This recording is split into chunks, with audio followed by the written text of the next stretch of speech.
Banyak orang di antara kaum muslimin tidak menganggap bahwasanya mengingatkan orang dari kesalahan, kemungkaran, yaitu pelanggaran agama, bukan tanggung jawab dia atau bukan dosa bagi dia.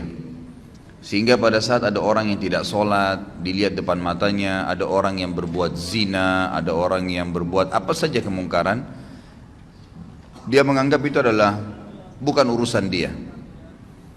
Begitu pula pada saat seseorang melihat orang lain tidak mengerjakan kebaikan dan dia tahu itu adalah kebaikan, perintah dari Allah, apalagi kalau sifatnya wajib.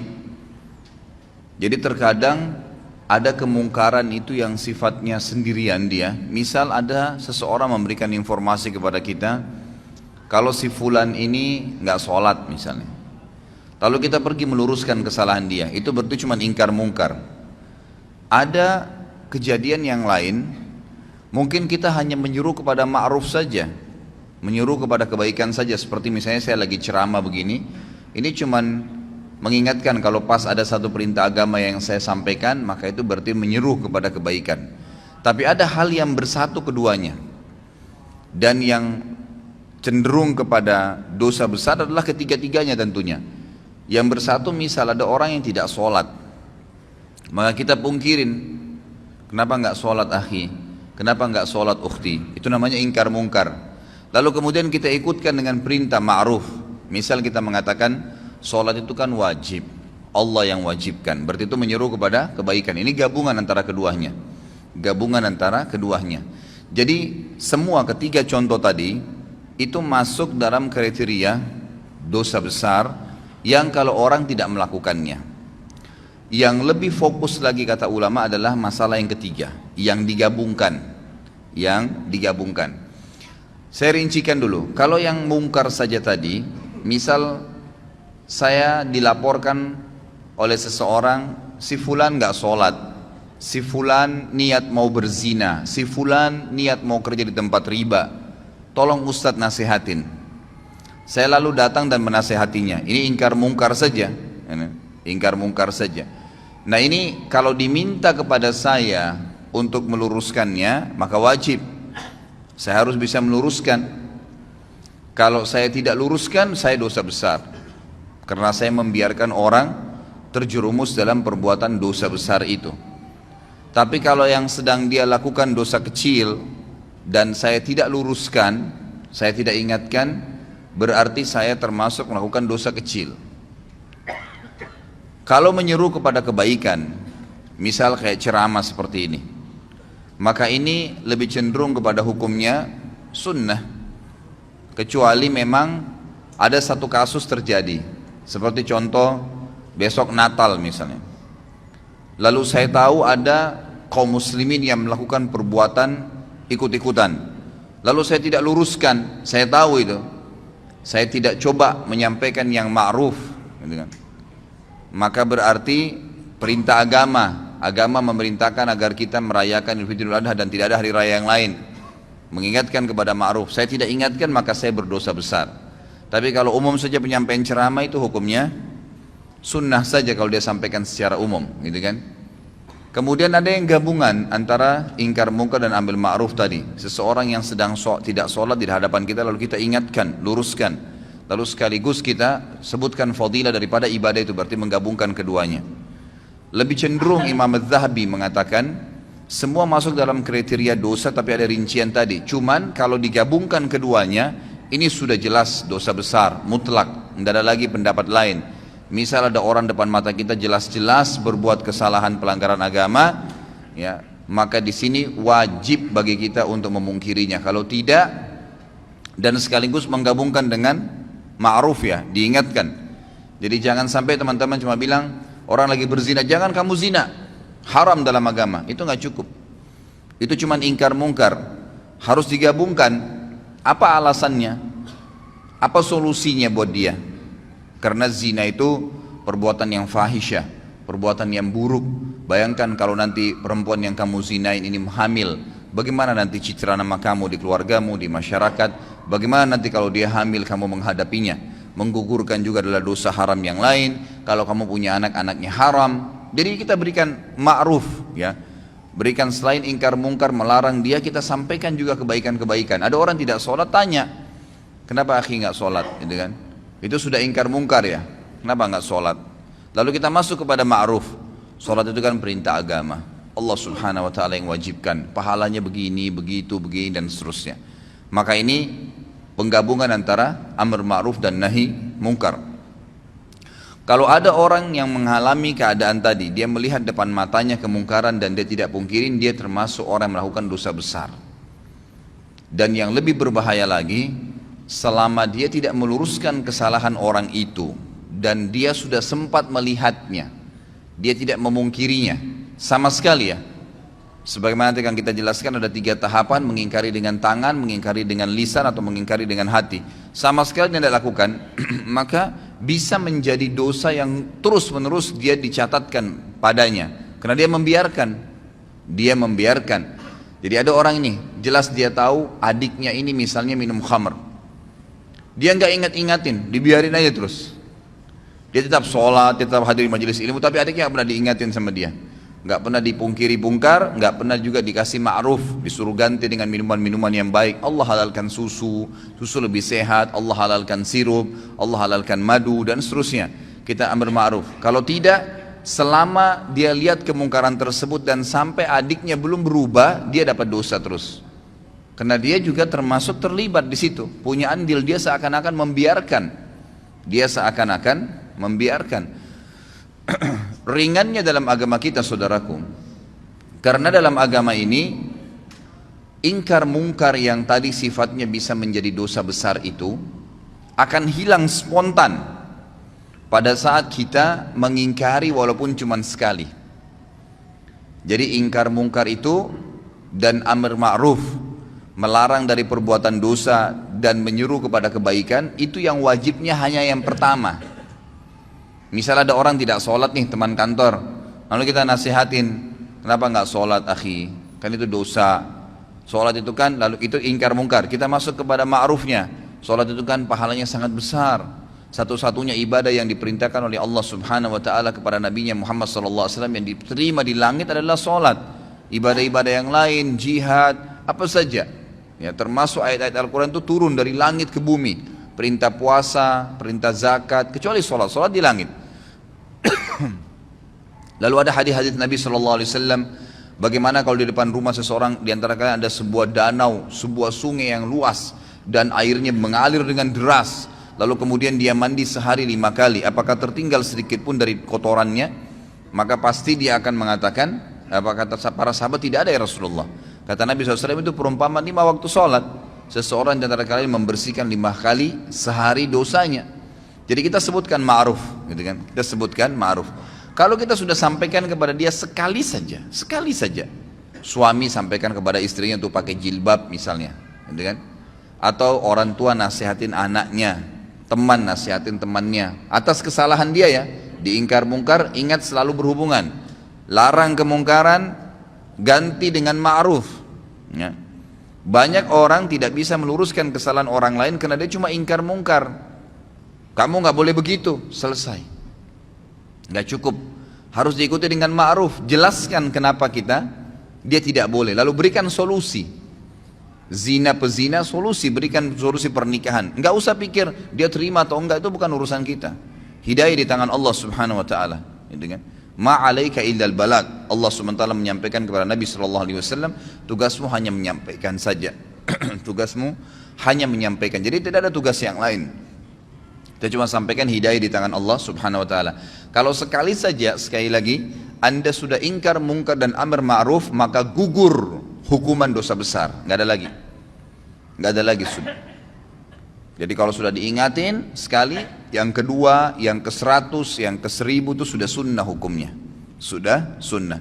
Suami akan lepas dari tanggung jawab terhadap istrinya yang tidak mau pakai jilbab kalau dia sudah ingatkan, jilbab itu haram kalau kamu memperlihatkan aurat kamu. Ingkar mungkar dan ambil ma'ruf.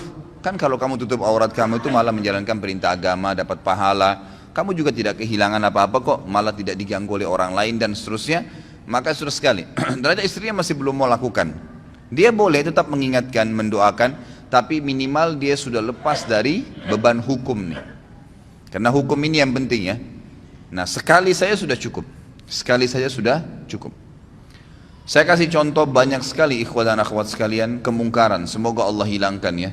Maksudnya ini bukan dihilangkan total memang. Mungkar itu tetap ada, tapi minimal Allah Subhanahu tutupin ya hal-hal yang besar karena di Indonesia ini sangat luar biasa. Saya tidak bisa habis pikir terus terang saya lihat pelang begitu besar di pinggir jalan, biskuit harus memperlihatkan perempuan yang dadanya terbuka. Apa hubungannya? Apa hubungannya antara biskuit itu dengan perempuan yang memakan itu dengan kelihatan semua badannya? Tidak ada sama sekali hubungannya, tidak ada. Jadi orang sebenarnya lebih melihat kepada artis yang sedang ada di pelang itu. Tapi yang berbahaya adalah kita ini lewat di pelang itu. Berapa banyak pelang yang kita lewatin penuh dengan iklan sampo perempuan tidak pakai jilbab, iklan biskuit tadi yang ini. Belum sekarang karena dibiarkan makin jadi.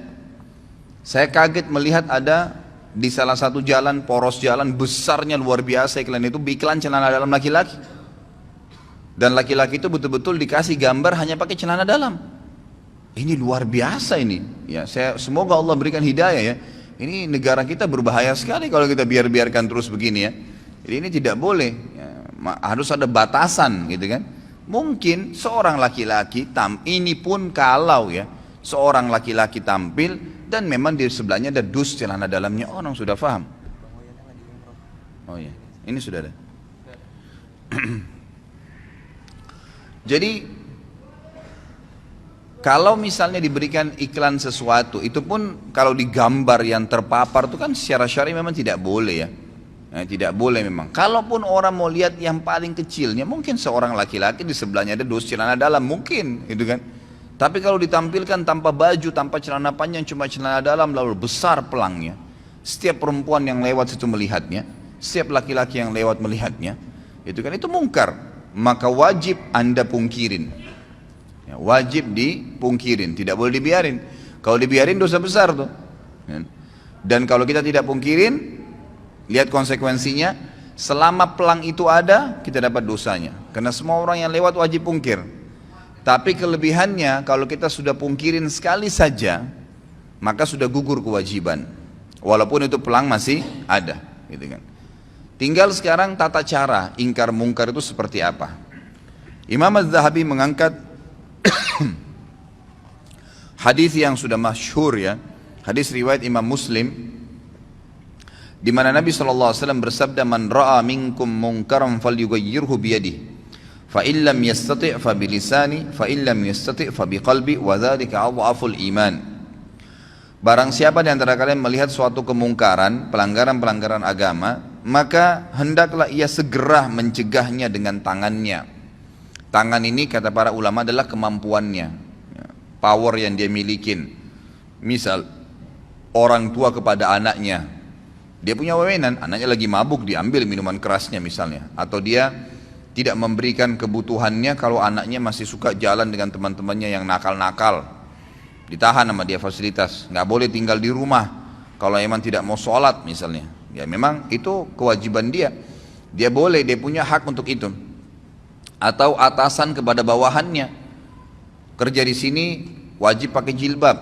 Kerja di sini wajib sholat 5 waktu. Yang tidak mau keluar. Sayangnya banyak orang-orang muslim ini pengusaha-pengusaha yang paling diprioritaskan itu adalah kamu harus datang on time ya.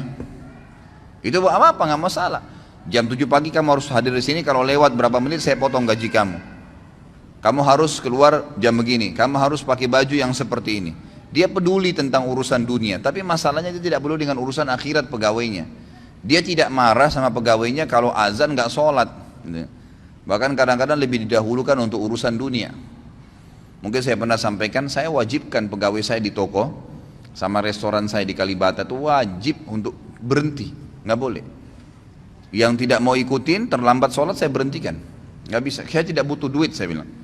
10 menit sebelum azan berhentikan orderan, nggak boleh gitu kan. Sampai ada teman saya akhirnya ketemu dari Saudi, dia bilang saya pas masuk di restoran antum, saya belum tahu kalau itu restoran antum deh. Pas saya duduk gitu kan, langsung dibilang maaf orderan sekarang nggak bisa lagi, 10 menit lagi azan. Dia bilang ini saya baru temukan ada restoran begini di Indonesia ini. Ya, belum pernah ada yang larang kita mau pesan makanan 10 menit mau azan katanya. Terus kemudian saya bilang kayaknya pemilik restorannya berarti tahu agama nih. Beberapa waktu kemudian dia ketemu sama saya ngobrol-ngobrol baru dia tahu waktu restoran saya. Dia bilang oh pantas dulu waktu saya mau makan nggak boleh sholat, nggak boleh makan kecuali sudah sholat. Gitu. Loh iya memang begitu peraturan saya kasih, gitu kan harusnya begitu. Ditaruh di depan rolling door-nya itu tulis sedang sholat, nggak apa-apa, gitu kan. Harusnya begitu karena kita punya power. Akhirnya pegawai saya mau tidak mau duhur asar maghrib isya itu saya ngambil hukum syar'i di situ. Dan orang-orang bahkan tidak jarang subhanallah orang yang lagi makan, orang yang lagi belanja di toko tuh ikut sholat. Oh di mana masjidnya mas? Oh di sana ditunjukin. Pergi sholat dulu, balik lagi habis itu.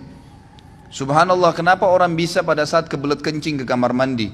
Kenapa pada saat azan nggak bisa ke masjid? Nggak ketemu alasannya gitu.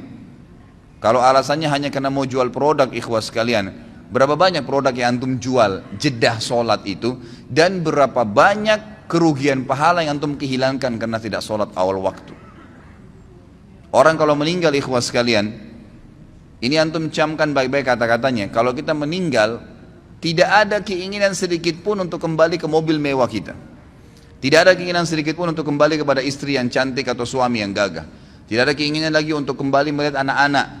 Nggak ada keinginan lagi untuk menikmatin ranjang yang mewah. Nggak ada keinginan lagi menikmatin rumah yang bagus. Nggak ada lagi. Semua orang yang meninggal, apa kata Allah SWT? Ya, orang-orang itu akan mengatakan, Rabbirji'un, ya Allah kembalikan saya, la'alli a'malu salihan fima tarakt. Siapa tahu saya bisa, kalau saya bisa kembali lagi ke dunia, ya, saya akan kembali dan saya akan beramal soleh. Mau berharap kembali sekali saja sholat awal waktu, mau kembali sekali saja sujud, mau kembali baca 5-6 ayat Al-Quran, mau kembali selesaikan zikir pagi sore, mau kembali amal-amal soleh. Enggak lagi antum pikirin tuh kantor kita, ya, baju, mobil. Orang kalau sudah mati nggak ada pikir itu.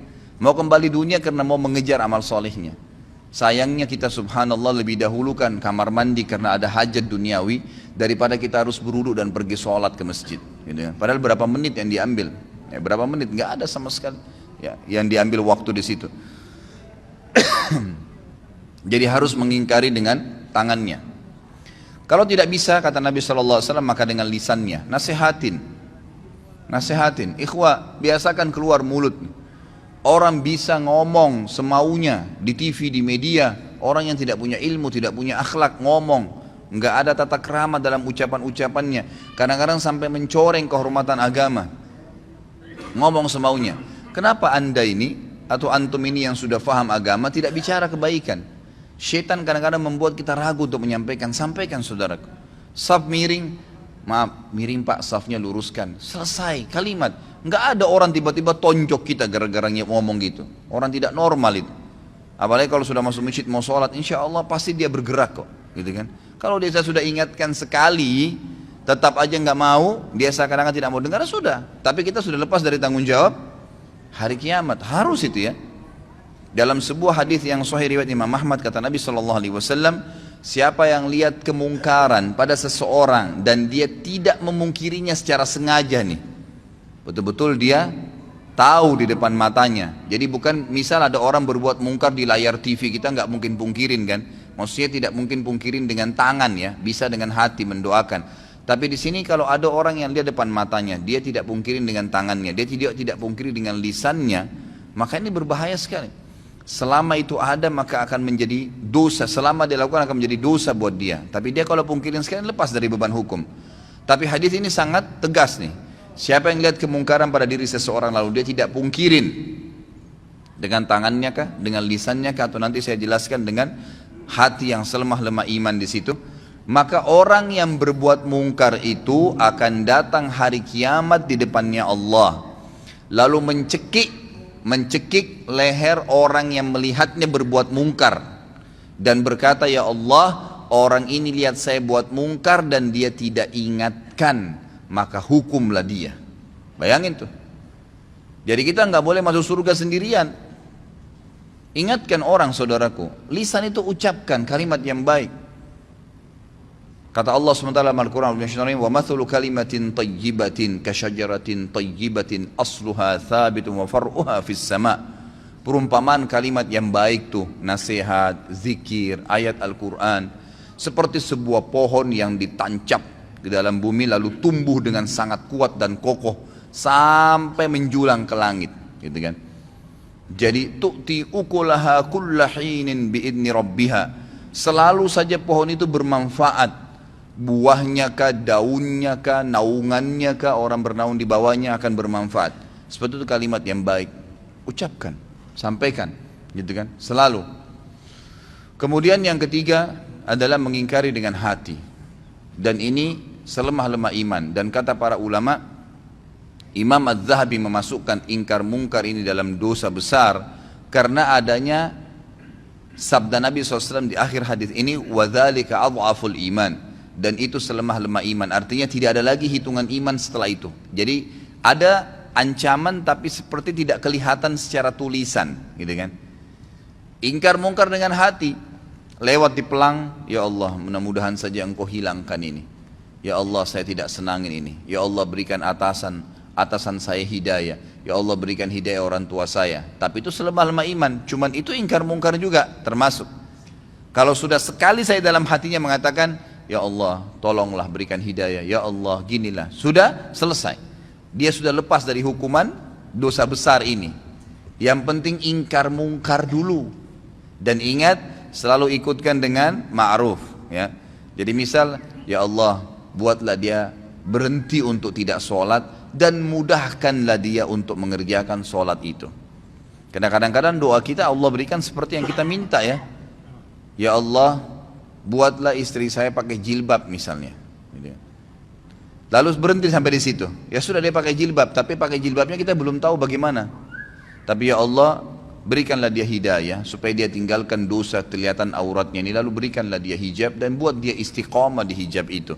Berikan dia hijab yang syar'i yang betul-betul dia sadari itu adalah sebuah kebaikan. Lengkap doanya minta kepada Allah SWT.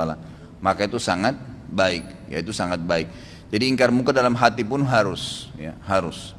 Dan juga dari sisi lain kata para ulama, hikmah, tentu ini sangat peka ya. Hikmah yang sangat besar daripada ingkar mungkar amar ma'ruf adalah bagaimana supaya ma'ruf itu, perbuatan-perbuatan baik selalu meninggi karena banyak orang yang kerjakan, dan mungkar nanti akan teredam. Karena setiap orang di antara kita, kalau dia jalan dari masjid ini misalnya pulang ke rumahnya sebentar, pasti dari masjid ini ke rumahnya itu akan banyak sekali kemungkaran. Bayangkan kalau seseorang di antara kita, anggaplah kita yang hadir sini misalnya 200 orang. 200 orang ini kalau pulang menuju ke rumahnya misalnya. Nah itu. Kira-kira pada saat dia pulang menuju ke rumahnya, dia lihat 10 kemungkaran dan dia pungkirin 10 kemungkaran. Berarti kita punya 2000 kemungkaran yang kita luruskan. Gitu kan? Contohnya saja. Walaupun dengan hatinya. Berdoa kepada Allah SWT. Kalau dia bisa dengan lisannya baiklah, alhamdulillah, gitu kan, dan seterusnya. Jadi ini bab yang harus kita jadi. Ini kesempatan pahala. Pahala yang paling banyak kata para ulama yang bisa didapatkan oleh seseorang dari amar ma'ruf nahi mungkar. Itu yang paling banyak. Karena banyaknya kemungkaran di jalanan, kan gitu. Ada orang perempuan yang lewat tidak pakai jilbab, berapa banyak tidak pakai jilbab. Kita tidak harus melihat, tapi mengatakan, ya Allah berikanlah hidayah kepada semua orang-orang yang perempuan yang tidak pakai jilbab ini, dan siapapun yang seperti dia seluruh dunia. Berapa banyak pahala yang kita bisa dapatkan.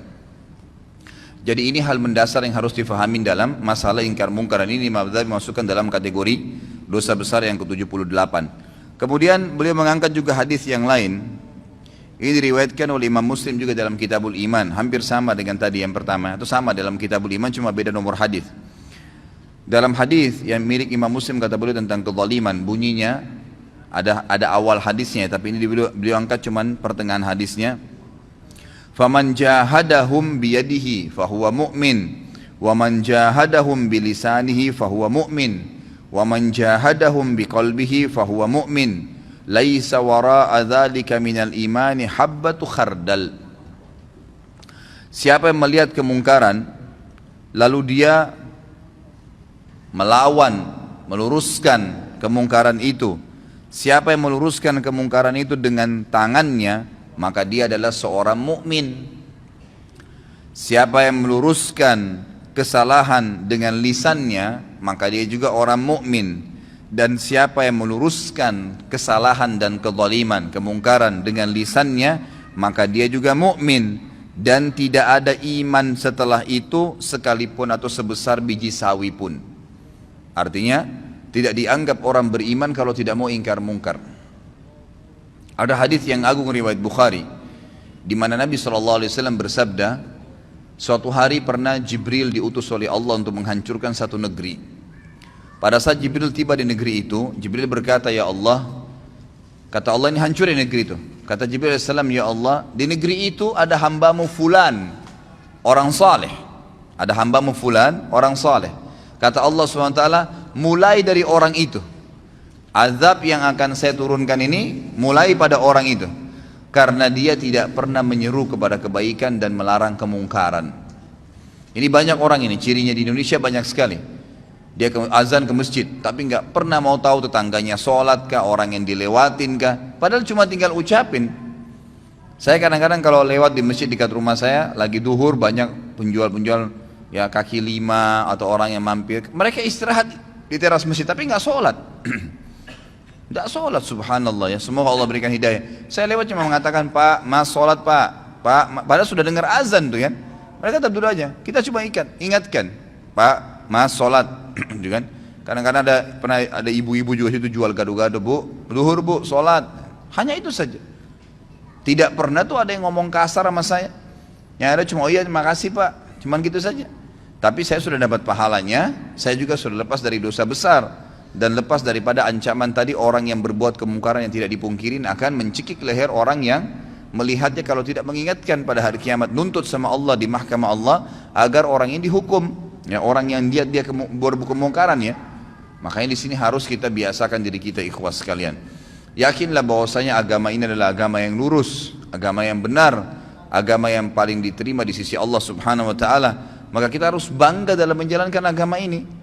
Banyak orang tidak mau amir ma'ruf nahi mungkar, tidak mau menyuruh kepada kebaikan agama yang tidak mau melarang dari kemungkaran. Itu karena alasan mungkin dia masih belum yakin tentang kebenaran agama. Kalau dia yakin, kenapa harus ragu? Kenapa harus ragu? Akhwat kita di belakang sana, kenapa ragu? Ukhti pada saat ketemu dengan seorang muslimah tidak pakai jilbab, tanya dia, kenapa enggak beli buku? Buku sering saya bawain, buku-buku ada dulu, saudariku apa yang menghalangi untuk berhijab, harganya mungkin cuma 10 ribu, 12 ribu rupiah. Beli 10 biji, 100 biji, sedekahkan, setiap ketemu orang, bagi, gitu kan, kasih. Itu nanti yang kita harapkan dan kita bersyukur pada Allah pada saat meninggal, berharap bisa mengulangi perbuatan-perbuatan itu. Karena sudah tidak bisa lagi menambah amal pada saat meninggal. Ya tentu kalau laki-laki masih ada pembatas dengan wanita kalau dia mau ngomong dalam syar'i ya. Tapi kalau akhwat kita, berapa banyak kesempatan untuk antunna, untuk kalian maksudnya ya. Kalau laki-laki biasanya dikatakan antum, ya. Kalau perempuan antunna, untuk antunna lakukan, ya. Banyak sekali menyuruh perempuan-perempuan itu pakai jilbab, lagi belanja pakaian di pasar tidak pakai jilbab. Bu, assalamualaikum, salam, muslimah iya. Bu, kamu nggak pakai hijab Bu? Ya. Mungkin dengan sambil bercanda, ibu kalau pakai hijab cantik juga kok, misal. Itu kan perintah agama, sambil ngobrol, sambil bayar, siapa tahu Allah berikan hidayah. Bayangkan kalau semenjak itu kemudian dia pakai jilbab, misal dia pakai jilbab, selama dia pakai jilbab sampai dia meninggal, Anda dapat pahalanya, karena Anda penyebabnya, gitu kan. Nabi SAW jelaskan kan, man dalla ala khairin kana lahu mithal ajri fa'ilihi min ghairi an yanqus min ajri fa'ilihi syai'a. Siapa yang menyuruh kepada kebaikan, maka dia akan dapat pahala pelaku kebaikan itu tanpa dikurangin sedikit pun dari pahala pelaku kebaikan itu. Misal saya suruh orang pakai jilbab tadi, kemudian dengan dia pakai jilbab dia dapat 1000 pahala. Maka Allah memberikan saya bonus karena saya menyuruh dia, maka saya akan dapat pahala 1000 seperti dia tanpa mengurangi pahalanya. Itu luar biasa. Maka semestinya kita coba gunakan kesempatan gitu.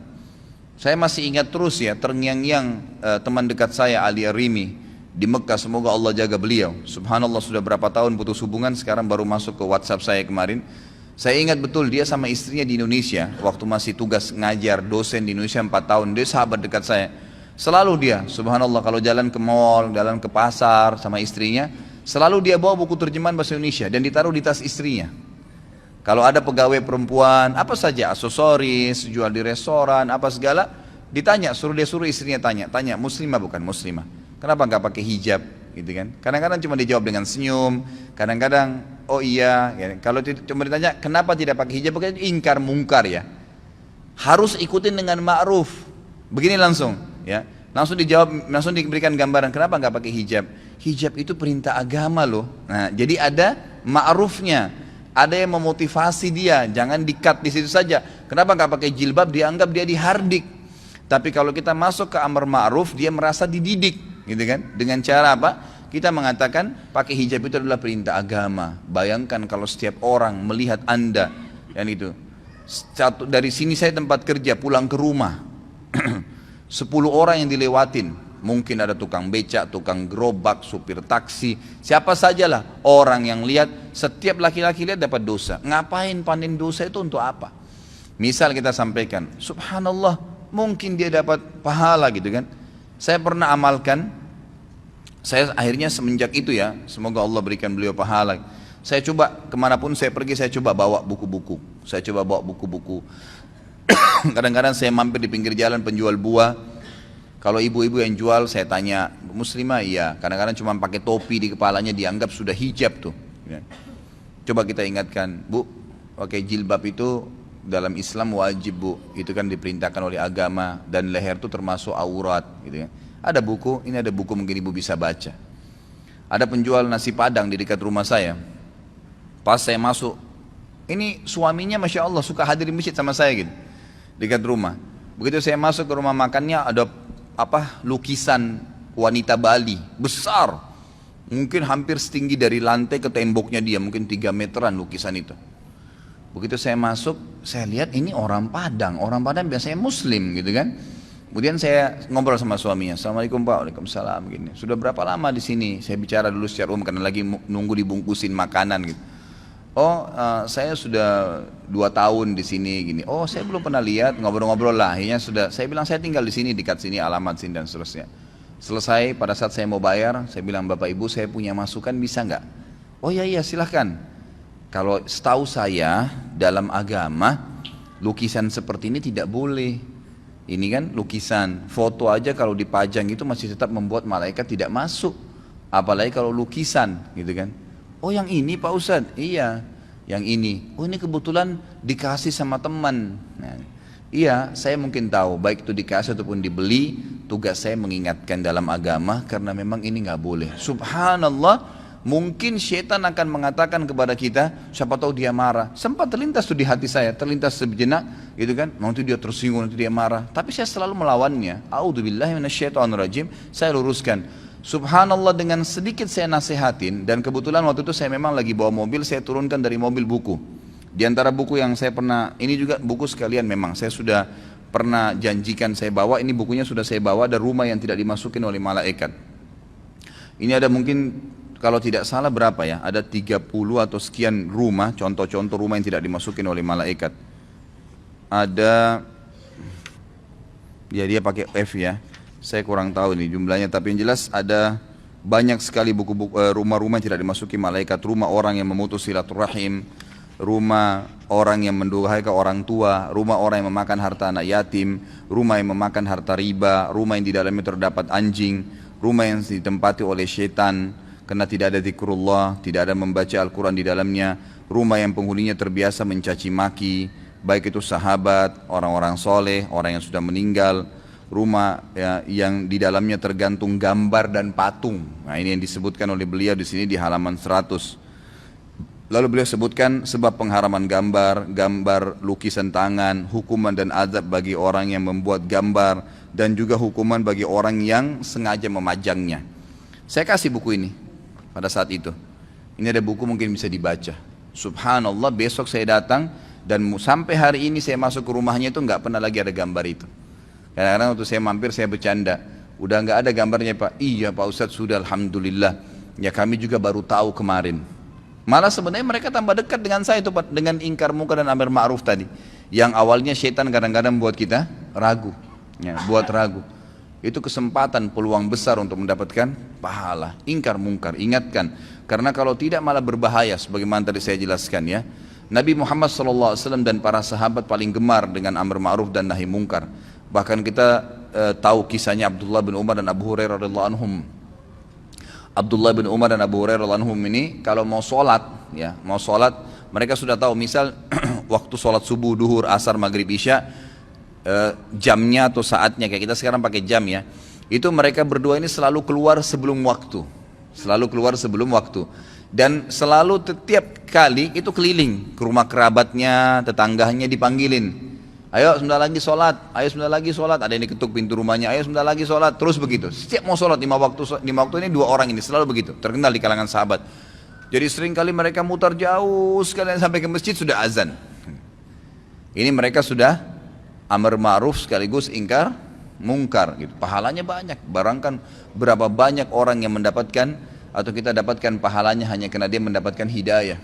Yang mendapatkan hidayah. Ini penting sekali. Sekarang banyak sekali wasilah ya, banyak sekali cara untuk menyampaikan yang ma'ruf dan melarang kemungkaran. Kalau sekarang mungkin dari BlackBerry sudah ada, di WhatsApp sudah ada, dan salah satunya sudah saya bahasakan kan. Ya, bisa diambil, tinggal buka YouTube, ambil ceramah saya, tinggal dipencet ada titik 3 di sebelahnya gambar ceramah saya itu ada bagikan, tinggal ambil share, bagi kepada teman-teman gratis. Yang ngomong saya 2 jam, Anda cuma tinggal pindahin, pahalanya sama ya. Apa susahnya daripada kirim gambar yang gak benar gitu kan, gak ada manfaatnya.